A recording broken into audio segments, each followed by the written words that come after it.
নমস্কাৰ প্ৰিয় বন্ধু বান্ধৱীসকল, সুপ্ৰভাত জনালোঁ সকলোকে। আৰু মই আজি আছোঁ কঠীয়াতলিত মানে আজি ৰাতিপুৱা প্ৰায় 4মান বজাত উঠি ব্ৰাছ কৰি মেলি চাহ অলপ খাই আহিলোঁ। তাৰপাছত কঠীয়া তুলিবলৈ বুলি আহিলোঁ। আৰু এয়া চাওক কঠীয়া, এইখিনি তুলিলোঁ, এয়া চাওক। আৰু এইখিনি তুলিলোঁ, এয়া চাওক, এইখিনি তুলিলোঁ।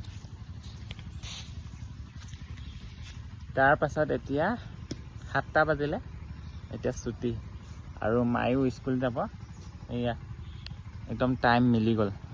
আৰু আমি খেতিবিলাক এনেদৰে শেষ কৰি পেলাওঁ, মানে কাৰো এফালে কামো ক্ষতি নহ'ল, নিজৰো কোনো হানি নহ'ল। তো সেয়া একদম টাইমো ধুনীয়াকৈ মিলাই দিওঁ আমি। তো ৰাতিপুৱা আমি মানে এনেকৈ খেতি শেষ কৰিলোঁ। যোৱা বছৰো ৰাতিপুৱা যদি আমি 4টা বজাত 4:30মান বজাত যাওঁ, তেতিয়াহ'লে মানে মা স্কুল যোৱাৰ আগেই 7:30 8টাত ঘৰত পায়হি। তাৰপিছত স্কুলো ধুনীয়াকৈ কৰে।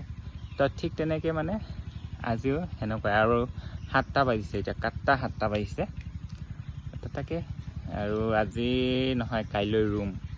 আজি কঠীয়া তুলি ল'লোঁ, কাইলৈ ৰুম। তেতিয়াহ'লে এইখন কঠীয়া তুলি দেখিছে নহয়, এয়া চাওক কিমান ডাঙৰ হয়নে। ইয়াত তুলিলোঁ আৰু পিছফালে আকৌ আছে তুলিবলৈ, ব্ৰইলাৰ ফাৰ্মৰ পিছতে সেইখিনি গ্ৰীণ দেখিছে। তো তাকে আৰু এতিয়া বাই।